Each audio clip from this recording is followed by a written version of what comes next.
அனைவருக்கும் வணக்கம்.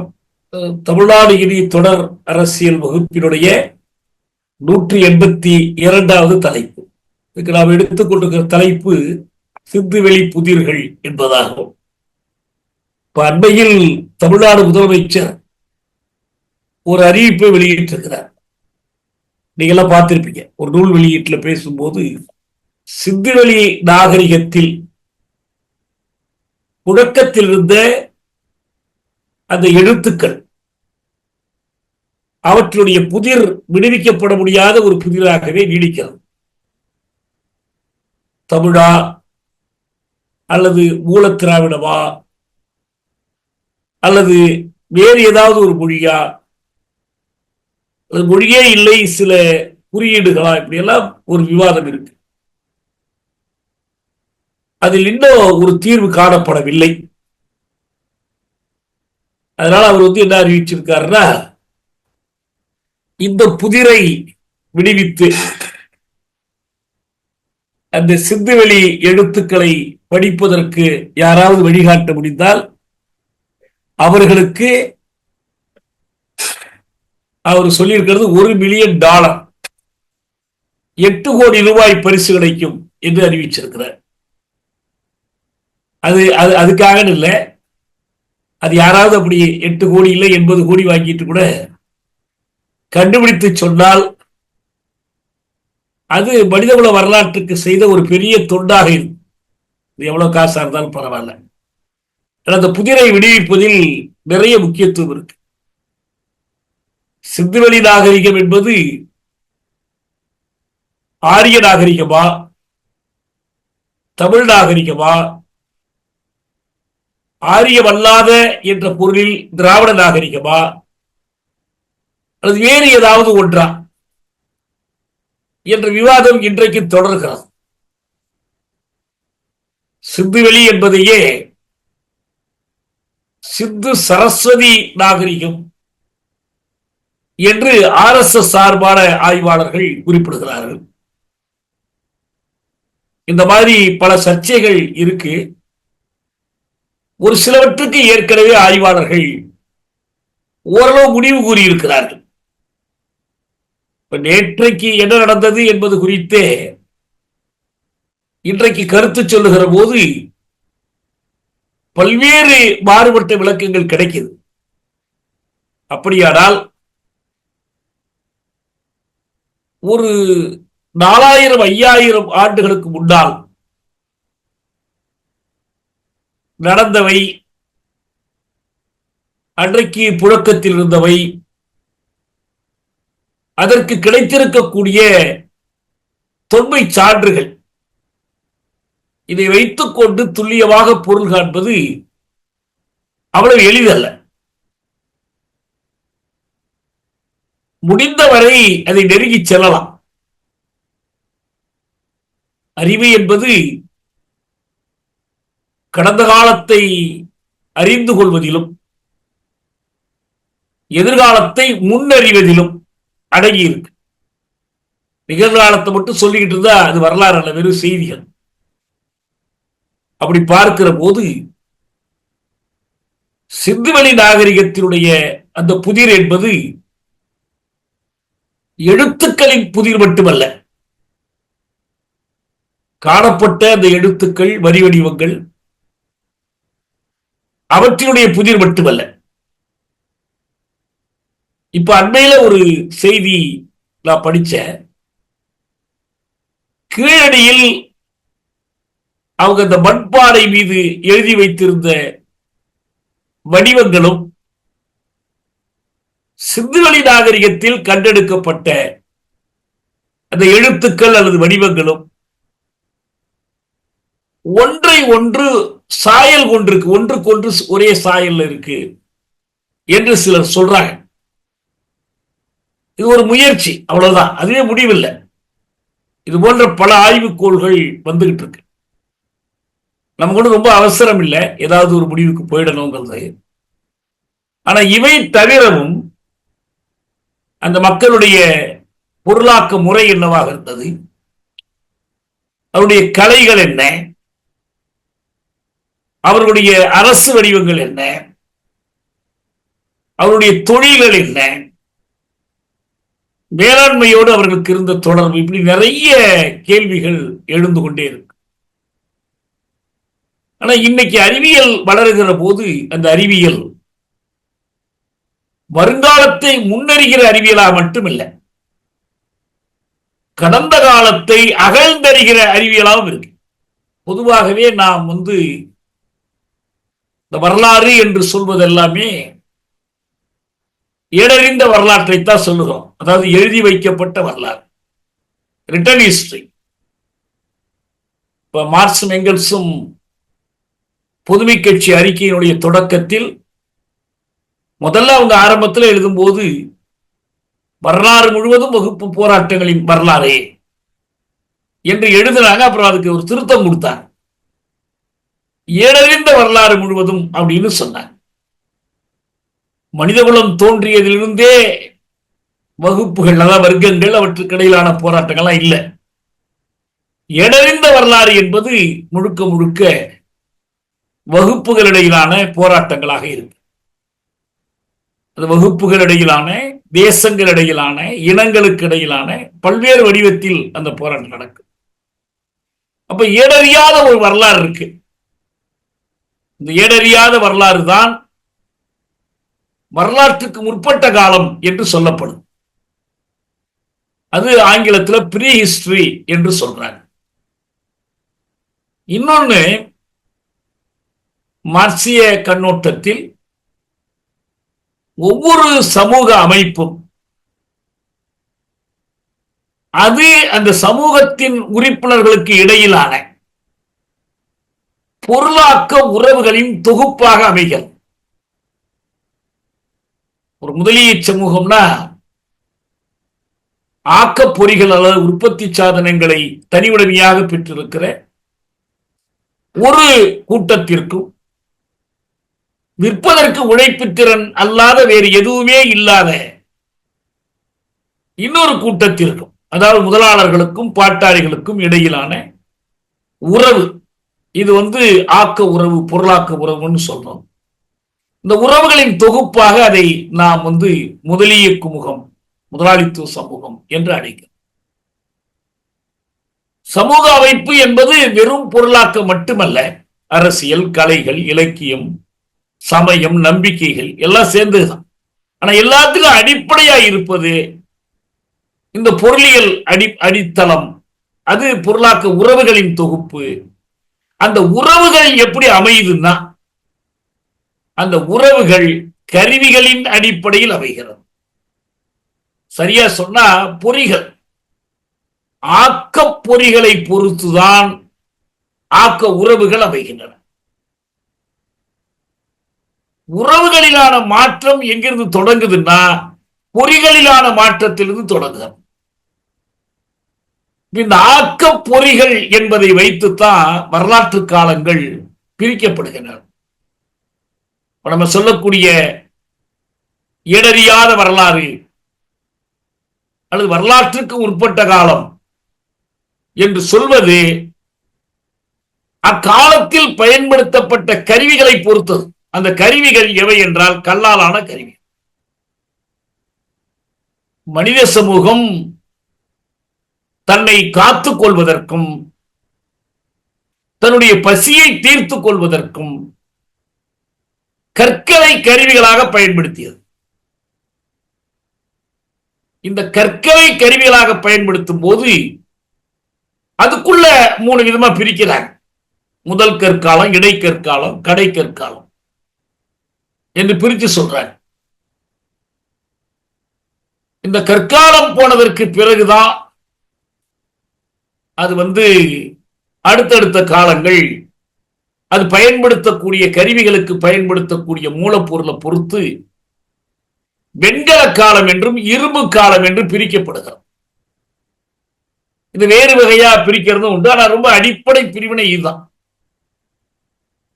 கற்காலம் போய் அதனுடைய இடத்துல பிரான்ஸ் ஏஜ் அல்லது பிரான்ஸ் பீரியட், வெண்கல காலமும் அதுக்கு பிறகு வருது. எதை கொண்டு கருவிகள் செய்ய. இன்னைக்கு நம்ம வாழக்கூடிய காலம் இரும்பு காலம் அதுதான் நம்ம நாட்டில் இரும்பு பெண்மணிகள் இருக்கிறாங்க, இரும்பு கரம் கொண்டு ஒடுக்கக்கூடிய அரசுகள்லாம் இருக்கு. எல்லாமே இரும்பை நம்பி இருக்கு. இரும்பாலை வேணும்னு கேட்கிறாங்க. இரும்பு காலம் இது. இரும்பு தான் கருவி. நீங்கள் எந்திரங்கள் செய்வதா இருந்தா கூட இரும்பை காய்ச்சி உருக்கிடுவீரே, எந்திரங்கள் செய்திடுவீரே என்று பாரதி பாடுறார். பொதுவாகவே ஒரு இன்றைய சமூகத்தில் ரொம்ப அடிப்படையான ஒரு தொழில் எதுன்னா, அதாவது நுகர்வுப் பொருட்களை செய்கிற கருவிகளை உருவாக்குகிற ஒரு தொழில் எதுன்னா அதற்கான மூலப்பொருளாகிய இந்த இரும்பு தான். இந்த உலோகம் என்பது தமிழ் சொல் இல்லை, நான் மாழைன்னு சொல்றேன். மெட்டலர்ஜினா மாழையியல், ப்ரிஷியஸ் மெட்டல்ஸ்ங்கிறத நான் அருமாழைகள் என்று மொழிபெயர்த்தேன். இந்த மாழை தொழில் தான் எல்லா தொழில்களுக்கும் அடிப்படை. இந்த மாழைகள் முதல்ல கனிம பொருட்களை கொண்டு அதை சுத்திகரித்து தூய்மை செய்து அதனை பதப்படுத்தி அந்த இப்ப மாழை தொழில் இன்னும் பெருகி மாழை கலவைகளை கொண்டு செய்யறாங்க. ரொம்ப வலுவான இப்ப விமானம் செய்கிற மாழையோ அல்லது விண்வெளிக்கு பயன்படுத்தப்படுகிற மாழையோ ஒற்றை மாழை இல்லை, அது பல மாழைகள் சேர்ந்தது. சிலைகள்ல பஞ்சலோக சிலைகள்ங்கிறாங்க, 5 மாழைகளை உருக்கி ஒன்னா சேர்ந்து செய்யறத பஞ்சலோகம், 5 உலோகங்களை கொண்டு செய்யும். இந்த உலோக தொழில், இந்த உலோகம் செய்வதற்கு அடிப்படையாக இருக்குது. இந்த கருவிகள் செய்வதற்கு முதல்ல கற்காலமும் அப்புறம் வெண்கல காலமும் அப்புறம் இந்த மாழை காலமும் அடிப்படையாக இருந்துச்சு. அதனால இப்ப நம்ம அதை பத்தி இன்னும் விரிவாக கூட வெவ்வேறு சந்தர்ப்பங்கள்ல படிக்கலாம் நமக்கு எல்லாத்துக்குள்ளேயும். ஆனா நமக்கு என்ன முக்கியமா தெரிந்து கொள்ள வேண்டியதுன்னா, நம்ம தமிழ்நாடு இனி என்று சொல்லி தமிழ்நாட்டின் வருங்காலத்திற்கான திட்டத்தை வகுக்கிற போது தமிழ்நாட்டின் கடந்த காலத்தை பற்றிய ஒரு தெல்லிய பார்வை நமக்கு இருக்கும். இந்த தெல்லிய பார்வை இல்லாத காரணத்தினால்தான் கட்டுக்கதைகளே வரலாறாக நம் முன்னால வைக்கப்படும். பழம்பெருமைகள் அடிப்படையிலான ஒரு இனவாதம் பேசப்படுகிறது. நாம் பழம்பெருமைகள் அடிப்படையிலான ஒரு தேசியத்தை முன்னிறுத்தவில்லை. பழம்பெருமைகள் அடிப்படையிலான கட்டுக்கதைகள், இந்த ஆண்ட பரம்பரை பேச்சுகள், அரச பரம்பரை பீற்றல்கள் இதெல்லாம் இல்லை. தமிழ் தேசியத்திற்கு அடிப்படை என்பது கடந்த கால பெருமைகள் அல்ல, எதிர்கால இலட்சியங்கள், எதிர்கால குறிக்கோள். அதுதான் இந்த மொழிக்கு இருக்கிற பெருமையை நாம் வலியுறுத்துவோம். ஆனா அதோடு முடிஞ்சு போறதில்லை. அந்த மொழிக்கு இருக்கிற குறைகளை நாம போக்குவதற்கு போராடணும். அது மனிதகுல வளர்ச்சிக்கு பயன்படுகிற விதத்தில் மாற்றி அமைக்கப்படும். இந்த மொழியினுடைய வரலாறு என்ன, அந்த மொழியினுடைய வரலாற்றின் ஊடாக இந்த பண்பாட்டினுடைய பயண பாதை என்ன, இதை பற்றியெல்லாம் நமக்கு ஒரு தெளிவு தேவைப்படுது. அந்த வகையில் தான் நாம் இந்த கடந்த காலம் பற்றிய ஒரு வரலாற்று பார்வையை நாம் மேற்கொள்ளும். இப்ப தொன்மையான நாகரிகங்கள், ரொம்ப பழமையான நாகரிகங்கள் அப்படின்னு சொன்னா, இப்ப நம்ம இதுவரைக்கும் இந்த உலக அளவிலான ஆய்வாளர்கள், வரலாற்று அறிஞர்கள், அவங்க ஒரு 2 நாகரிகங்களைத்தான் ரொம்ப தொன்மையான நாகரிகங்கள் என்று கருதுகிறாங்க. அதற்கும் அந்த காலத்தினுடைய பொருளாக்க முறைக்கும் இருக்கிற தொடர்பு வருது. ஒரு முறை அண்ணாமலை பல்கலைக்கழகத்துல ராபி சேது பிள்ளை, அவரே ஒரு மிகச்சிறந்த எழுத்தாளர், நல்ல அறிஞர். அவர் அண்ணாவிடம், இளைஞராக இருந்த அறிஞர் அண்ணாவிடம், இப்போ ஒரு தலைப்பு கொடுத்தா அந்த தலைப்பில் நீங்க பேச முடியுமா என்று கேட்கிறார். நான் பேசுறேன், உடனே பேசுறேன்னு சொல்றார். சேது பிள்ளை உடனே ஆற்றங்கரையினிலே என்று ஒரு தலைப்பு கொடுக்கும். அண்ணா உடனே பேச தொடங்கினார்.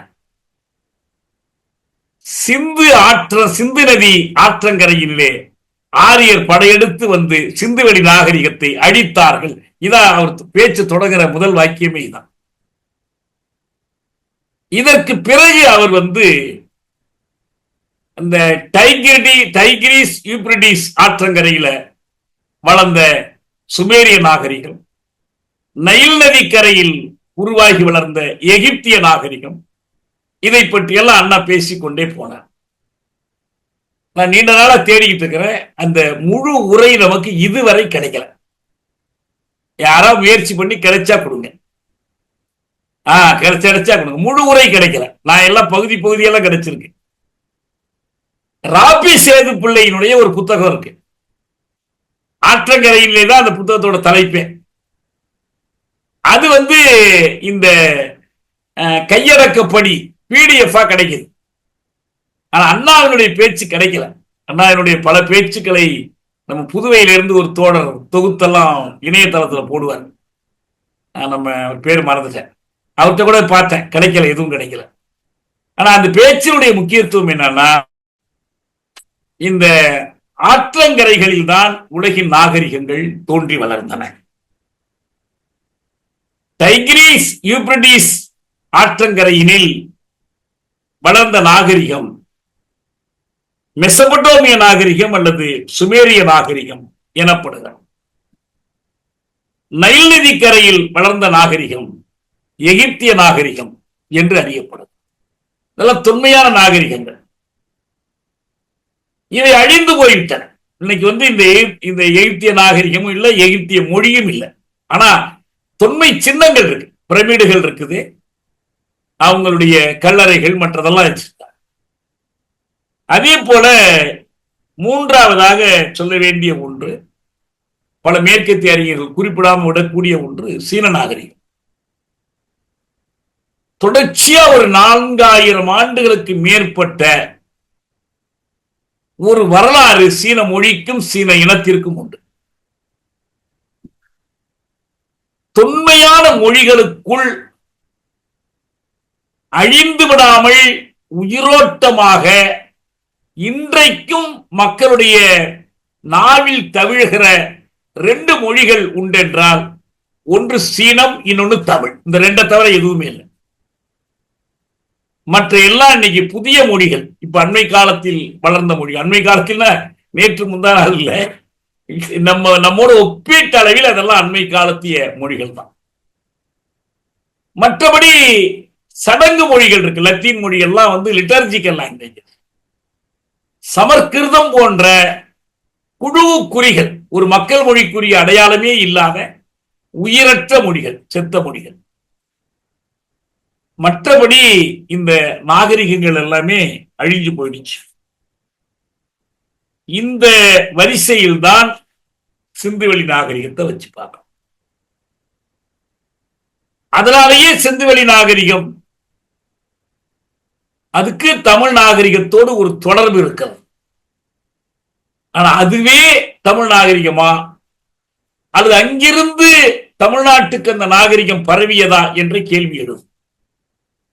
அண்மை காலத்தில் நமக்கு சில விடைகள் கிடைக்கும்.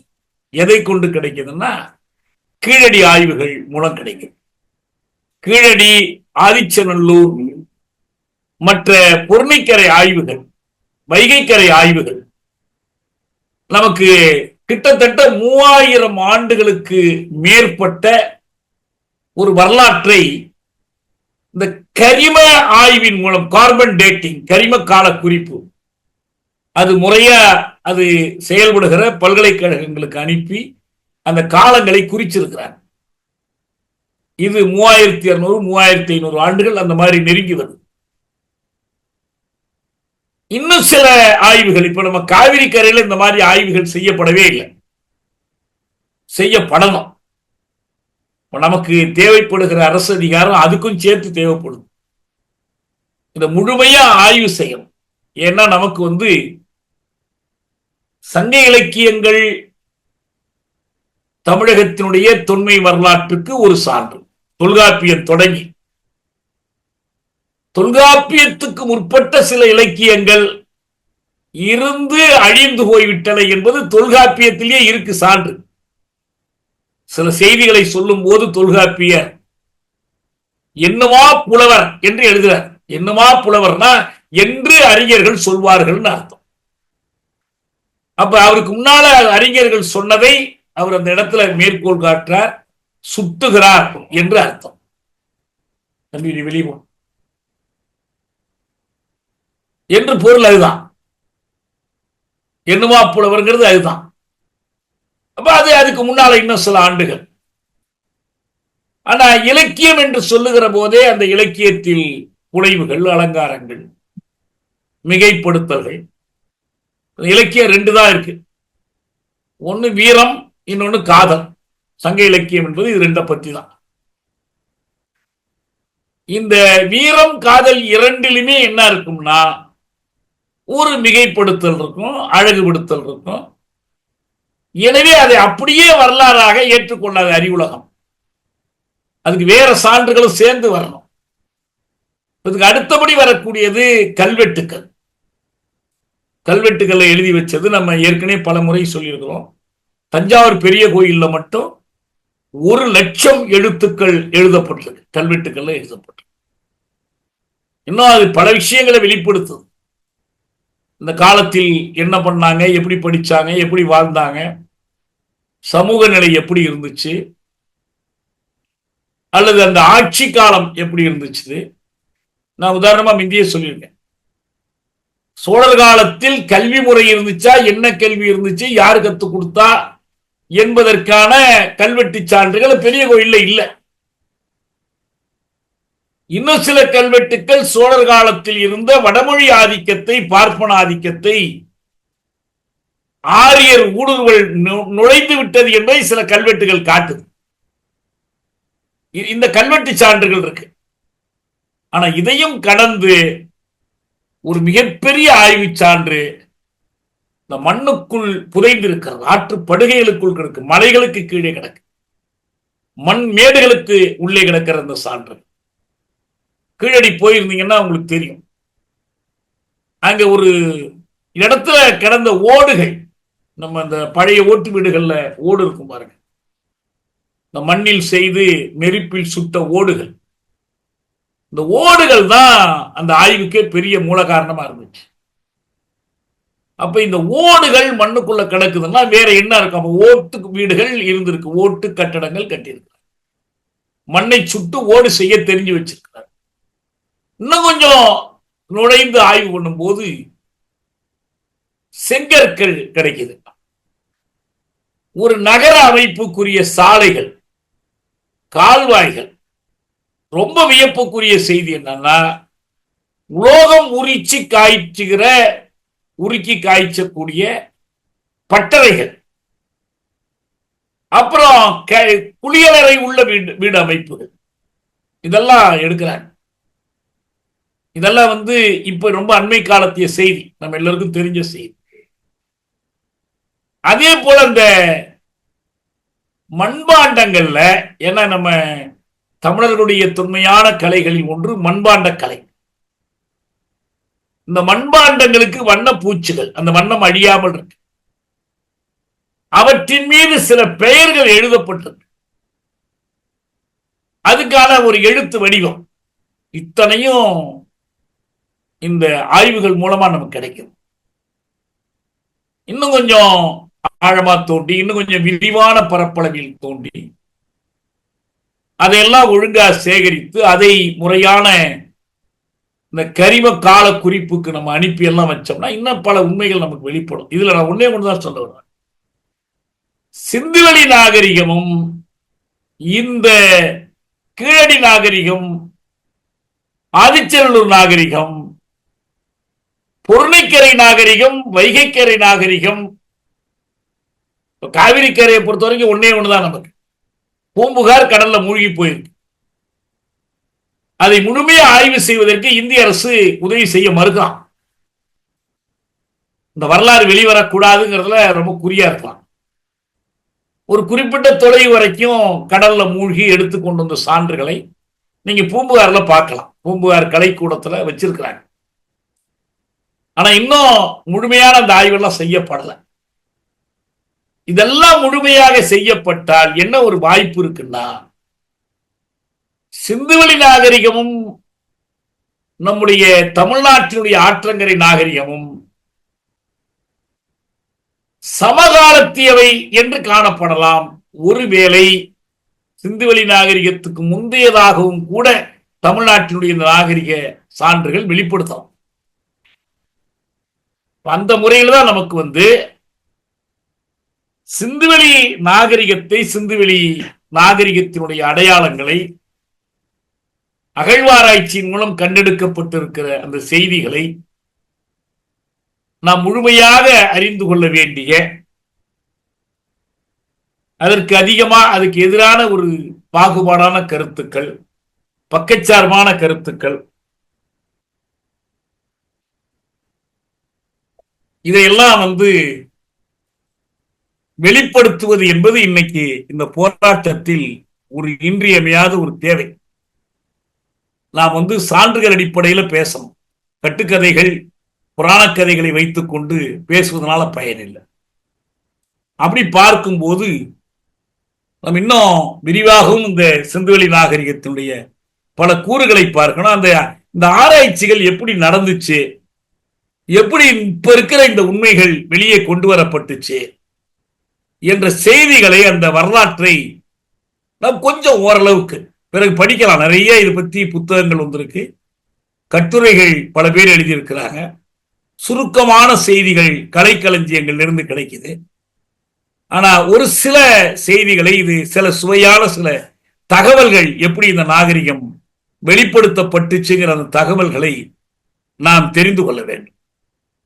அப்படி பார்க்கும்போது நாம் இந்த பிரித்தானியர் ஆட்சி காலத்தில் தான் முதல்ல இந்த ஆய்வு, 2 பேர்ல இது நம்ம அழைக்கணும். ஒண்ணு ஹரப்பன் நாகரிகம்னு ஒரு பேர் இருக்கு. சிந்துவெளி நாகரிகத்துக்கு ஹரப்பன் நாகரிகம், நம்ம தோழ ஒருத்தர் இருக்காரு மதுரையில், ஹரப்பான்னே அவருக்கு பேர்.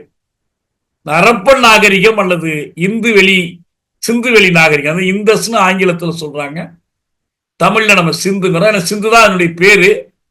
அவங்க மொழி கிரேக்கர்கள் முதல்ல வரும்போது சிந்துன்னு உச்சரிக்க தெரியாம இந்துன்னு உச்சரிக்க போய் இந்து ஹிந்து எல்லாம் இதான் இன்னைக்கு அது நமக்கு தலைவலியா வந்திருக்கு.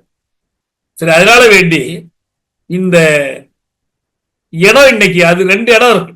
முதல்ல ஹரப்பாவில் தோண்டி பார்க்கிறாங்க, அதுல பல உண்மைகள் வெளிப்படுது.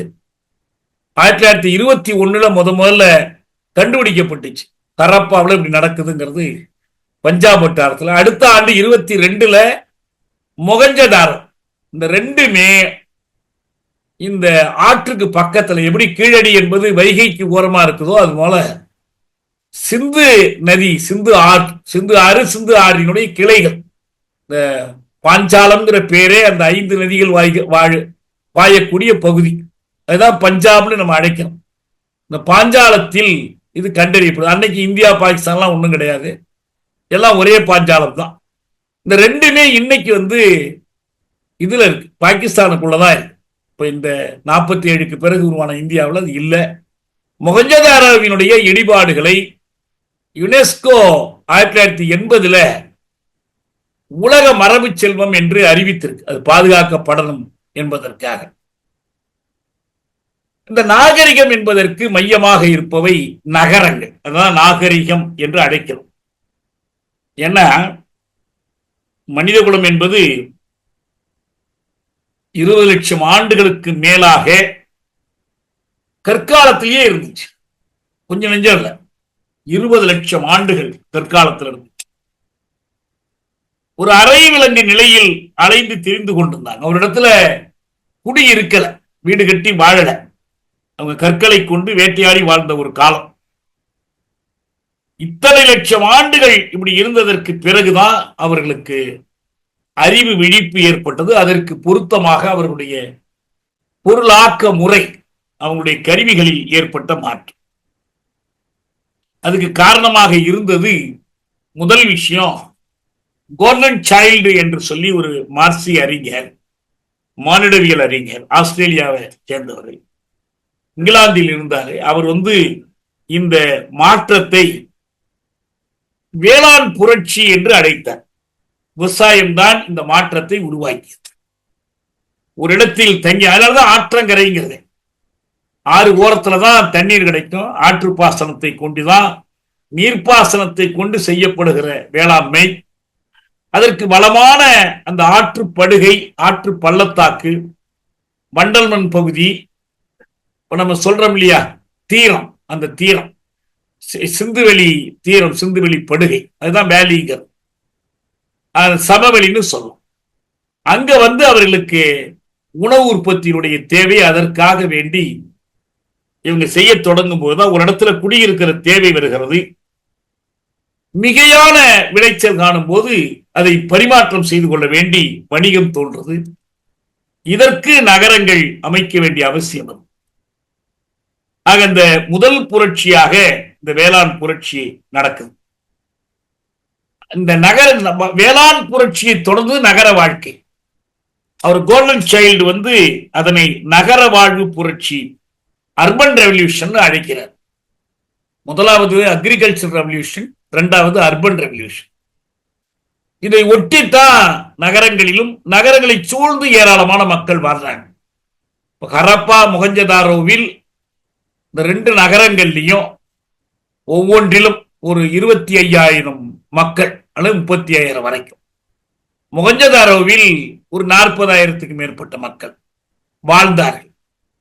இதை சூழ்ந்திருந்த கிராமங்கள், அந்த ஆற்று நீர் பள்ளத்தாக்கு, அதனுடைய படுகை முழுவதிலுமா சேர்த்தா சில லட்சம் பேர் இருந்தார்கள். இது அன்னைக்கு ஒரு பெரிய மக்கள் தொகை. இது அவர்கள் இந்த நீர்ப்பாசனத்தை நம்பி வாழ்ந்தாங்க. பெரிய அளவில் வணிகம் வளரல. முதல்ல வேளாண்மை தான் முதல்ல, பிறகு கொஞ்சம் கொஞ்சமா வணிகம் வளருது. கோதுமை விளைவித்திருக்கிறாங்க, வரிசையாக பார்லி விளைவித்திருக்கிறாங்க, பட்டாணி, இன்னும் பல பொருட்கள். அவங்க எள்ளு. ஒரே ஒரு ஆதாரம் என்ன கிடைச்சிருக்குதுன்னா, சிந்துவெளி நாகரிகத்துல பேரிச்சம்பழங்கள் கிடைச்சது. பேரிச்சம்பழம் அப்படியே பழமா கிடைக்காது, கல்லா மாறிடும். அது அப்படியே மண்ணில கிடந்து காய்ந்து அது கல்லா மாறிடும். பேரிச்சம்பழ கற்கள் கண்டெடுக்கப்பட்டிருக்கு. அதே போல பருத்தி துணி பயன்படுத்தியதற்கான சில அடையாளங்கள் கிடைச்சிருக்கு. நாய், பூனை, அப்புறம் திமிழ் இருக்கக்கூடிய அந்த காளை மாட்டினுடைய உருவம், அப்புறம் குட்டையா கொம்பு இருக்கக்கூடிய காளைகள், பன்றிகள், ஒட்டகங்கள், எருமை, இதெல்லாம் வளர்த்தார்கள். இதை வைத்தெல்லாம் வாழ்க்கை நடத்தினார்கள். இன்னும் சொல்ல போனால் இரும்பு தந்தங்கள் கூட கிடைச்சிருக்கு. இது மன்னிக்கணும், யானை தந்தங்கள் கிடைச்சிருக்கு. இதுல குறிப்பாக ஒன்று முக்கிய என்னன்னா, சிந்துவெளி நாகரிகத்துல அவர்கள் சில முத்திரைகளை பயன்படுத்துறாங்க. அந்த முத்திரைகளில் இருக்கிற ஒரு பொதுவான அடையாளம் என்பது, நம்ம இன்னைக்கு சொல்றோம் இல்லையா, சிந்து காளைன்னு. இன்னைக்கு கூட மாடுகள்ல ஒரு ரகம் இருக்குல்ல, சிந்து பசு, சிந்து காளை. அந்த காளையினுடைய உருவம் தான் பொறிக்கப்படும். இத கூட என்ன பண்ணாங்கன்னா, இந்த சரஸ்வதி நாகரிகம்னு சொல்லக்கூடிய ஆய்வாளர்கள், அது காளை இல்லை, ஏன்னா காளையா இருந்தா அது தமிழ்நாட்டோடு தொடர்புடையதாயிடும். அது இல்லை, அது குதிரை என்றெல்லாம் சொல்லி பார்த்தாங்க. இதுல எல்லாத்திலையும் என்ன ஒப்பீட்டு அளவில் எதோட ஒப்பிட்டு பார்க்கறாங்கன்னா, மெசபட்டோமியா நாகரிகத்தோடு. மெசோன்னா இடையில இருப்பதுன்னு அர்த்தம். ஆறுகளுக்கு இடைப்பட்டதுதான் மெசோ. அமெரிக்காவில் பார்த்தீங்கன்னா மெசோ அமெரிக்கன் என்று சொல்வார். அது கூட ஒரு நாகரிகம். சரியா ஐரோப்பிய அறிஞர்கள் அதை ஆய்வு செய்யல, அமெரிக்காவில் செய்யறாங்கன்னு நினைக்கிறேன். அது என்னன்னா, தென் அமெரிக்காவுக்கும் வட அமெரிக்காவும் இணையக்கூடிய அந்த பகுதி, பனாமா கால்வாய் அமைந்திருக்கிற அந்த பகுதி, அது மட்டும் இல்ல, அதை சுற்றி இருக்கிற பகுதி, வட அமெரிக்காவினுடைய தென்பகுதி, தென் அமெரிக்காவினுடைய வடபகுதி இணைந்த இடத்துக்கு மெசோ அமெரிக்கன். இந்த மெசோ அமெரிக்கன் நாகரிகம் என்பது இன்னொரு நாகரிகம், உலக நாகரிகங்கள். அது ஒரு முக்கியமான நாகரிகம். அதுல அவர்கள் இந்த நாகரிகங்கள் செழிப்பதை, கண்டுபிடிக்கிறாங்க. இது பூராவுமே அகழ்வாய்வு சான்றுகளை வைத்துதான் இவ்வளவும் பேசுறாங்க. இதுல மிக முக்கியமான ஒரு ஆய்வு என்னன்னா, சிந்துவெளி நாகரிகத்தினுடைய அரசு அமைப்பு எப்படி இருந்துச்சு. ஏன்னா நாகரிகத்தின் பிறப்பும் அரசின் பிறப்பும் சேர்ந்து வருகிறது. நீங்க வள்ளுவர் அரசு என்பதற்கு எவ்வளவு முக்கியத்துவம் கொடுக்கிறார். ஒரு அரசு எப்படி இருக்கணும், அமைச்சர் எப்படி இருக்கணும், அரசு என்ன செய்யணும் என்பதற்கு மிகுந்த முக்கியத்துவம் அவர் கொடுப்பார். இன்னும் சொல்ல போனால் அது ஒரு அரசியல் நூல். சிலப்பதிகாரம் அதே போல இளங்கோவடிகள் பார்த்தீங்கன்னா அரசியல் தொடர்பான ஒரு நூல். அந்த நூல்ல எல்லாம் ஒரு முக்கியமான செய்தி என்னன்னா, இப்ப நம்ம சொன்ன மற்ற நாகரிகங்கள், ஆற்றங்கரை நாகரிகங்கள், எது சுமேரிய நாகரிகமோ அல்லது மெசபடோமிய நாகரிகம், எகிப்திய நாகரிகம், தமிழ்நாட்டில் சிந்துவெளி நாகரிகத்தோடு தொடர்புடையதாக அல்லது அதனுடைய தாக்கமுடையதாக அல்லது அதன் மீது தாக்கம் செலுத்தக்கூடியதாக ஒரு நாகரிகம் வளர்வதற்கு அடிப்படையாக இருந்தது தமிழ்நாட்டுக்கென்று இருக்கக்கூடிய ஒரு தனித்தன்மை. அந்த தனித்தன்மை என்னன்னா, ஆழிசூழ் உலகம், வடவேங்கடம், தென்குமரி,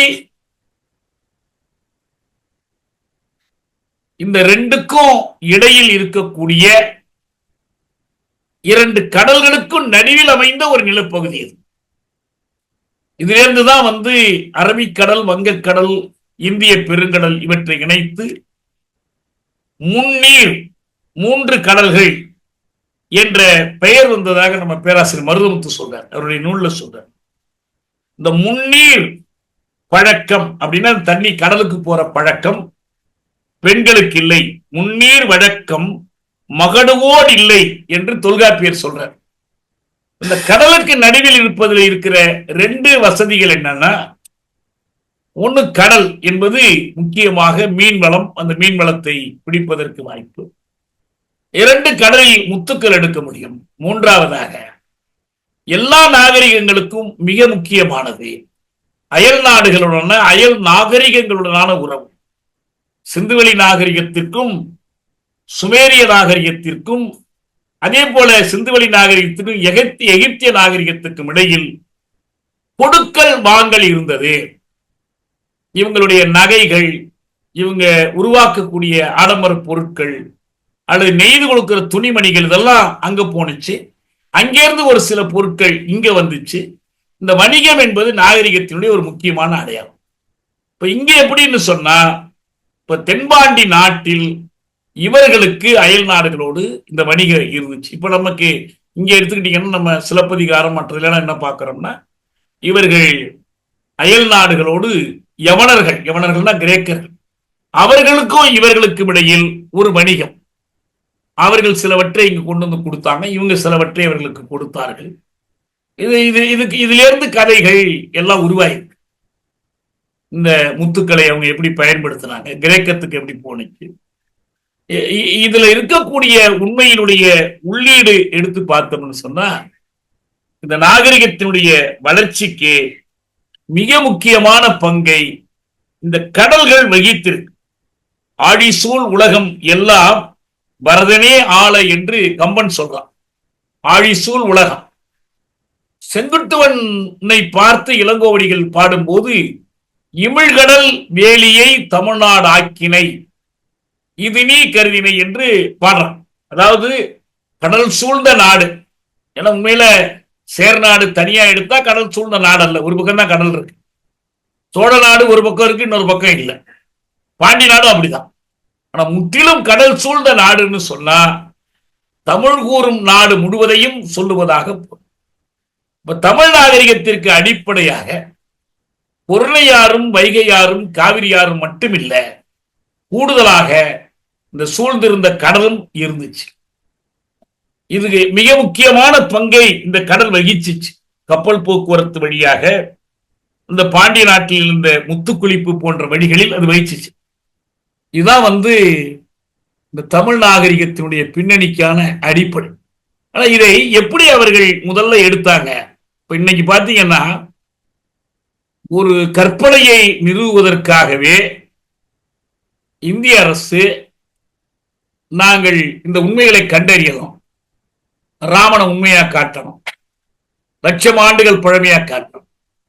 இந்த அம்மா நிர்மலா சீதாராமன் சொல்றாங்க, சரஸ்வதி ஆறுன்னு ஒண்ணு இருந்துச்சு, அதை கண்டுபிடிப்பதற்காக நாங்கள் பல ஆயிரம் பல லட்சம் கோடிகளை செலவிடுகிறோம், இல்லாத ஒன்றை கண்டுபிடிப்பதற்கு அவங்க கற்பனையில.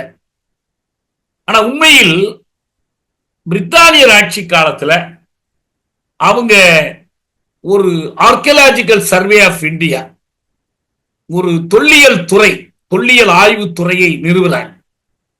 அதில் இருந்த சில வெள்ளையர்களும் அதே போல அவர்களோடு சேர்ந்து அறிவு வேட்கையோடு பாடுபட்ட இந்திய நாட்டவர்கள் சிலரும் இந்த ஆய்விலும் ஆய்வினுடைய முடிவுகளை கண்டுபிடிப்பதிலும் அவங்க மிக தீவிரமாக பங்காற்றி இருக்கிறார். அவர்கள் இந்த நாகரிகங்கள் நமக்கு தெரிய வந்ததற்காக நன்றியோடு நினைவு கூறப்படணும். இப்ப நம்ம இங்க கீழடி நாகரிகம் தொடர்பா அவர் பேர் என்ன, அமர்நாத். அமர்நாத்தை எப்படி நம்ம நன்றியோட குறிப்பிடுறோம், அவர் இல்லைன்னா இது எவ்வளவு மறைச்சிருப்பாங்க, அவர் தான் எல்லாத்தையும் வெளியே கொண்டு வந்தார். இன்னும் அதே போல இன்னும் சில பேர், பெயர் வராத சில பேர் இருக்கலாம். அதுபோல பிரித்தானியர் ஆட்சி காலத்துல இந்த சிந்து வெளி நாகரிகம், சுருக்கமா ஐவிசிங்கிறாங்க, இண்டஸ் வேலி சிவிலைசேஷன் அல்லது சிந்து வெளி நாகரிகம், அது ஒரு வெண்கலக்கால நாகரிகம். தெற்காசியாவினுடைய வடமேற்கு பகுதிகளில் நீடிச்சிச்சு. அதுக்கு பல விதமா பிரிக்கிறார். அதுக்கு முந்தைய காலம் ப்ரீ ஹரப்பன், அப்புறம் ஹரப்பனுடைய ஏலி தொடக்க காலம், அப்புறம் ரொம்ப மையமான காலம், நல்ல முதிர்ச்சியுற்ற ஹரப்பன் காலம், பிறகு அது அழிவை நோக்கி சென்ற காலம் என்று பிரிக்கிறார். ரொம்ப உச்சத்தில் அந்த நாகரிகம் இருந்த காலம் என்பது ஒரு 3300. நம்ம இப்ப முந்தியெல்லாம் கிமு கிபிமோ, இப்ப கிமு கிபி சொல்றது இல்லை. இப்ப நம்ம இந்த கிறிஸ்துவையெல்லாம் இதுல இழுக்காம என்ன பண்றோம், பொது ஊழி காலம், பொது ஊழிக்கு முந்தைய காலம், காமன் எரா, பிஃபோர் காமன் எரா, அதாவது கிமுன்னு வச்சுங்க, பொது ஊழிக்கு முந்தைய காலம். அப்படி பார்த்தா 3300ஆம் ஆண்டு தொடங்கி 1300ஆம் ஆண்டு வரைக்கும் நீடித்த ஒரு காலம்தான் இது. கிட்டத்தட்ட இது எகிப்திய மெசபடோமிய நாகரிகங்களோடு சமமான காலம். அப்ப வட அமெரிக்கா மேற்காசிய பகுதியோடு ஒத்தாற்போல் இருந்திருக்கு. இந்த நாகரிகம் எல்லையில இந்த மையமா இதை கொண்டிருந்தாலும் அந்த பக்கம் ஆப்கானிஸ்தான் வரைக்கும், இந்த பக்கம் குஜராத் வரைக்கும் அதனுடைய தாக்கங்கள் நீண்டிருந்தன. 1861 தான் பிரித்தானிய அரசு இந்தியாவில் archaeological survey of India, ASI என்ற அமைப்பை தோற்றுவித்தது. அவங்க ஒரு முடிவெடுத்தாங்க, பாகிஸ்தான்ல இருக்கக்கூடிய பலூச்சிஸ்தான்ல மெக்ர்கார் என்று அறியப்பட்ட ஒரு கற்கால பண்பாடுகள் நிலவியது, அதுல மக்கள் வாழ்ந்தார்கள் என்பதை ஒரு முடிவாக எடுத்து அதை ஆய்வு செய்வது என்று முடிவெடுக்கிறார். இதுல நான் முன்பே சொன்னதுதான், மீண்டும் சொல்றேன், திட்டமிட்ட நகர அமைப்பு, இந்த இதுவரை நம்ம வெளிப்படுத்தி இருக்கிற நகர அமைப்பு, இவற்றில் சுட்ட செங்கற்களாலான வீடுகள். இந்த சுட்ட செங்கற்களாலான வீடுகள் செய்தி ரொம்ப முக்கியமானது. என்னன்னா, முதல்ல இந்த ஆய்வாளர்கள் இந்த பகுதிகளுக்கு போய் பார்க்கும் போது மண்ணுக்குள் புதைந்திருக்கக்கூடிய இந்த செங்கற்களை மக்கள் விருப்பம் போல எடுத்து வீடு கட்டுறதுக்கு எடுத்துக்கிட்டு போறாங்க. ஏதோ நமக்கு ஓசியில மண்ணுக்குள்ள இருந்து புதையல் கிடைச்ச மாதிரி இந்த கற்களை எடுத்துட்டு போறாங்க. அந்த சுட்ட செங்கற்களாலான வீடுகளை கொண்ட நகர அமைப்பு, திட்டமிட்ட நகர அமைப்பு. இரண்டாவது, நீர் வழங்கல் துறை, வாட்டர் சப்ளை சிஸ்டம். மக்கள் குடியில்லாத பல புதிய கட்டடங்கள், அதே போல கைவினை தொழில்நுட்பங்கள், அப்புறம் எல்லாத்துக்கும் அடிப்படையா இருக்கக்கூடிய மாழையியல், அதாவது உலோகத் தொழில். இது எல்லாமே இருப்பதை அவர்கள் இந்த ஆய்வுல கண்டார். அதுல மொத்தத்தில் எவ்வளவு மக்கள் தொகை இருந்திருக்கலாம் என்பதையெல்லாம். இதுல முக்கியமான சிக்கலா இன்னைக்கு நீடிக்கக்கூடியது, இன்னும் விடுபடாத புதிராக இருப்பது, ஸ்டாலினுடைய பரிசை எதிர்பார்த்து காத்திருக்கிற அந்த புதிர் என்பது இந்த ஹரப்பன் மொழி பற்றிய புதிர் தான்.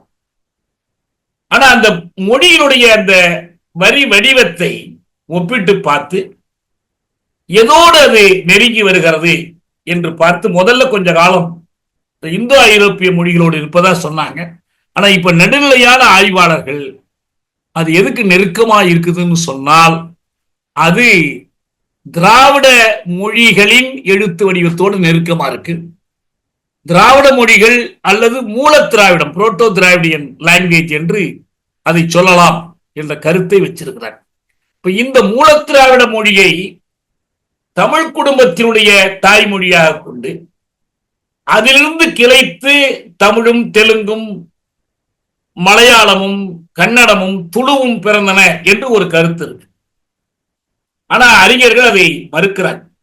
இப்ப குறிப்பா பேராசிரியர் என்ன சொல்றாருன்னா, தமிழ் என்ற ஒரு வளர்ச்சி பெற்ற மொழி ஒரு தெளிவில்லாத வளராத ஒரு மொழி போன்ற ஒன்றிலிருந்து வந்திருக்க முடியாது. அவங்களுக்கு சிந்துவெளி நாகரிகத்தில் அவர்கள் பயன்படுத்திய அந்த எழுத்து வடிவங்களுக்கு தமிழினுடைய தாக்கம் இருக்கலாம். எனவே இந்த மொழி குடும்பம், திராவிட மொழி குடும்பம் என்ற பெயரிட்டப்பட்ட இந்த குடும்பம் இந்த புரோட்டோ திராவிடத்திலிருந்து வரல, மூல திராவிடத்திலிருந்து வரல.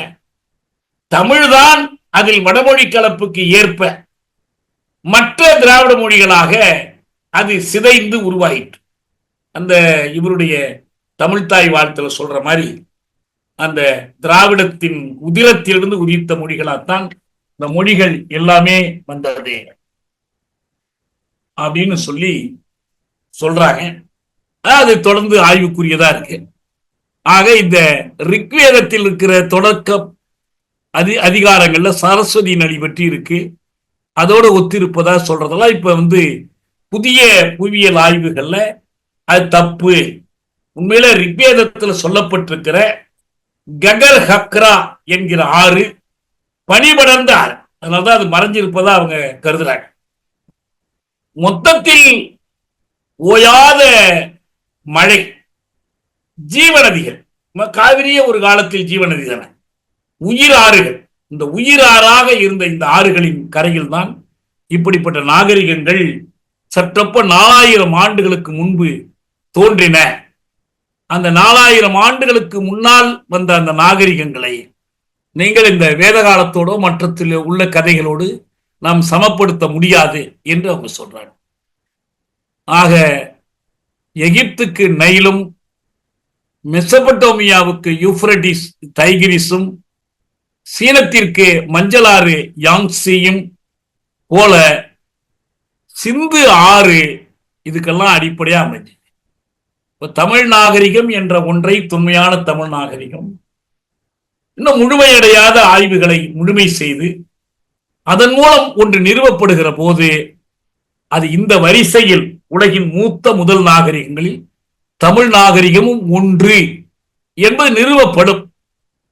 அதுதான் தமிழுடைய உண்மையான தொன்மை பற்றி, தமிழுடைய உண்மையான சிறப்பை பற்றி, தமிழர்களுடைய கடந்த கால வாழ்வை பற்றி நமக்கு முழு உண்மைகளையும் வெளிப்படுத்தும். ஒரு அலெக்சாண்டர் கன்னிங்காம் என்ற ஒரு அறிஞர், அவரு ஆர்கியாலஜிக்கல் சர்வே ஆஃப் இந்தியா ASIயினுடைய முதல் தலைமை இயக்குனர். அவர் 1875 இந்த ஹரப்பாவில் பயன்படுத்தப்பட்ட முத்திரை, வணிக முத்திரை, அதை பற்றி ஆய்வு செய்தார். அவரும் அதே போல இன்னொரு அதிகாரி அந்த துறையில் இருந்த RD பானர்ஜி, இவங்கெல்லாம் 1920 மொஹஞ்சதாரோவை போய் பார்த்தார்கள். மீண்டும் 22, 23 போய் பார்த்தார்கள். அதே போல ஜான் மார்ஷல் என்று 1902 முதல் 1928 வரை இந்த ஆய்வில் ஈடுபட்ட ASIயினுடைய தலைமை இயக்குனர், அவரும் இவங்க எல்லாம் மேற்பார்வையிட்டு அவங்க தெளிவா சொல்லி இருக்கக்கூடிய பெயர்கள், அறிஞர்கள் மற்ற எல்லோருமே என்ன சொல்லி இருக்கிறாங்கன்னு சொன்னா, மொஹஞ்சதாரோவை கண்டுபிடித்த பெருமைக்குரியவர்கள் இதனுடைய உயர்ந்த தொன்மையை வெளிப்படுத்தி இருக்கிறாங்க.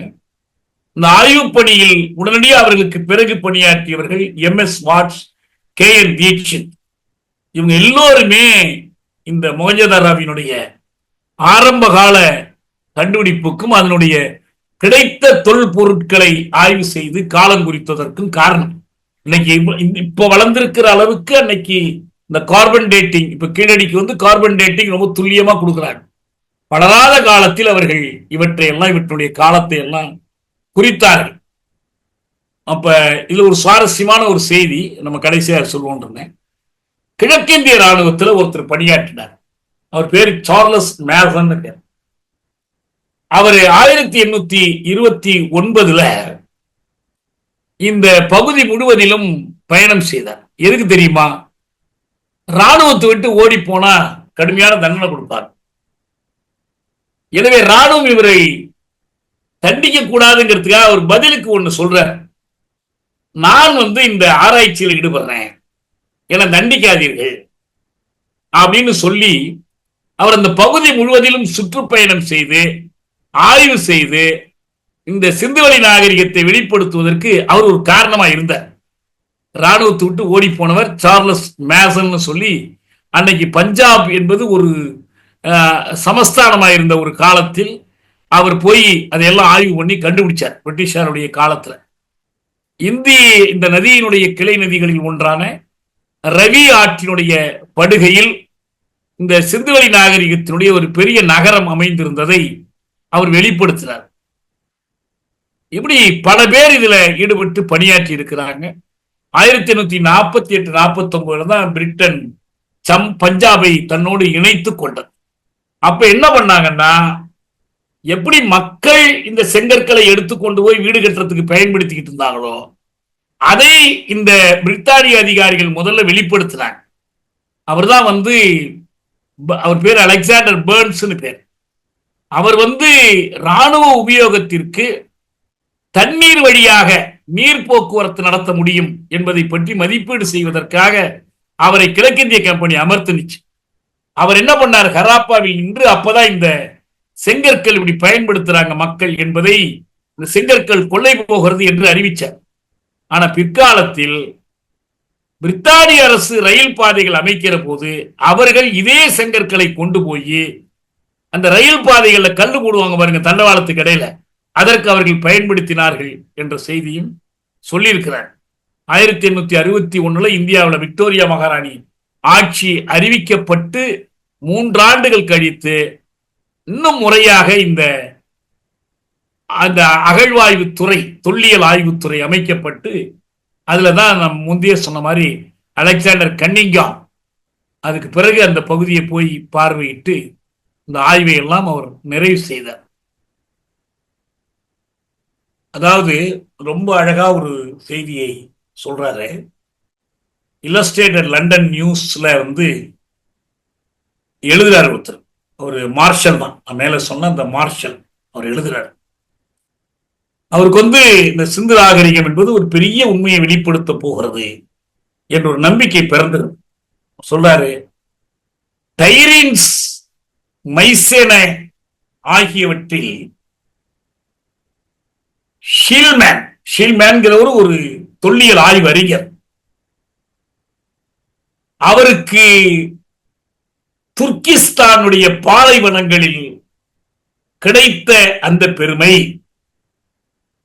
நீண்ட காலம் மறந்து போன ஒரு நாகரிகத்தின் மீது வெளிச்சம் பாய்ச்சியதால் கிடைத்தது. ஷீல்மேன் வந்து நெடுங்காலம் மறந்து போன ஒரு நாகரிகத்தின் மீது வெளிச்சம் பாய்ச்சினார். ஆனால் இந்த நேரத்தில் எனக்கு என்ன தோன்றுகிறது என்றால், இதே போன்ற ஒரு நாகரிகத்தின் வாயிலில் நாம் நிற்கிறோம். எங்க? சிந்துவெளி பகுதியில் நாம் இது போன்ற ஒரு புதிய கண்டுபிடிப்பினுடைய வாயிலில் நிற்கிறோம் என்று அவர் சொல்றார். அதுதான் வந்து இந்த கண்டுபிடிப்பினுடைய பெயர். இப்ப என்ன ஆச்சுன்னா, இதெல்லாம் 47 வரைக்கும் பெரும்பாலும் பக்கச்சார்பு இல்லாத, வெறுப்பு இல்லாமல் இந்த ஆய்வுகள்ல எது உண்மையோ அதை அப்படியே சொன்னாங்க. அவங்க யாரும் என்ன சொல்லிக்கலன்னா, இந்த சிந்துவெளி நாகரிகத்தில் கண்டெடுக்கப்பட்ட இந்த எழுத்துக்கள்லாம் ஆங்கில எழுத்துக்கள், பிரெஞ்சு எழுத்துக்கள், ஜெர்மன் எழுத்துக்கள்லாம் யாரும் உரிமை கொண்டாடுற, அல்லது அங்கு கண்டெடுக்கப்பட்ட இந்த சின்னங்கள் எல்லாம் எங்க மதம் உங்க மதம் இதுக்கு சொந்தம்னு உரிமை கொண்டாடல. 47க்கு பிறகுதான் என்ன ஆச்சுன்னா, இந்த அகழ்வாய்வு பணியை இந்தியப்படுத்துகிற முயற்சியில ஏஎஸ்ஐ ஈடுபட்டு, நமக்கு ரொம்ப இப்ப அண்மை காலத்துல தெரியும், இந்த பாபர் மசூதி இருந்த இடம் என்பதை அது ராமர் கோயிலை கட்டி இடிக்கப்பட்டு கட்டிதான் இடித்து கட்டப்பட்டது என்பதற்கு அகழ்வாய்வுத்துறை போய் ஆய்வு செய்து ஒரு இந்து கோயில் இருந்ததற்கான சில கட்டுமானங்கள் இருக்குதுன்னா வெளிப்படுத்தினாங்க. ஏஎஸ்ஐ என்பது நேரடியாக ஒரு அரசியல் நோக்கத்திற்கு பயன்படுத்திக் கொள்ளப்பட்டது. அதற்குரிய அறிவியல் புறஞ்சார் தன்மை பக்கச்சார்பு இல்லாமல் இல்லை. அவங்க இந்த நோக்கத்துக்கு ஏற்ற மாதிரி வெளியே கொண்டு வந்தாங்க. இப்ப அண்மையில கூட நம்ம பார்த்தோம், மசூதிகளுக்கு கீழே எல்லாம் போய் தோண்டி பார்த்து எங்கெங்கெல்லாம் இந்து கோயில் இருந்துச்சுன்னு கண்டுபிடிக்கிறதுக்கு அதை பயன்படுத்துறாங்க. இன்னும் கொஞ்சம் நம்ம தமிழ்நாட்டில எல்லாம் கொண்டு வந்து பயன்படுத்தினாங்கன்னா என்னென்ன சிவன் கோயில் வைணவ கோயிலுக்கு கீழே புத்த விகாரைகள் இருந்துச்சு, எங்க சமண கோயில் இருந்துச்சுன்னு கூட கண்டுபிடிக்கலாம்.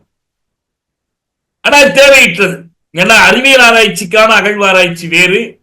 இன்னைக்கு இலங்கையில தமிழ் பகுதிகளில் நடக்கிற மாதிரி தொல்லியல் துறையை பயன்படுத்தி பௌத்தமயமாக்குவதற்கு பயன்படுத்துறதுலாம் வேறு. 47 வரைக்கும் இந்த சிந்துவெளி ஆய்வுகள், மொஹஞ்சதாரோ கரப்பன் அகழ்வாய்வுகள் ஒரு நடுநிலையோடு நடத்தப்பட்டுச்சு. ஆனா இப்ப தேச நலனுக்காக அதை பயன்படுத்தணும் என்ற ஒரு முயற்சி 47 இருந்து ஆரம்பிச்சிச்சு. நேரு காலத்திலேயே தொடங்கிடுச்சு. பாகிஸ்தானை பொறுத்த வரைக்கும் அவங்க என்ன பண்ணாங்க, சிந்துவெளி நாகரிகத்தில் இஸ்லாமிய மதம் தான் அவங்களால சொல்ல முடியாது. ஏன்னா இஸ்லாமிய மதத்துக்கு அந்த வயசே ஆகல, அது ரொம்ப இளைய மதம். அக்காலத்தில் அப்படி ஒண்ணும் இல்லை.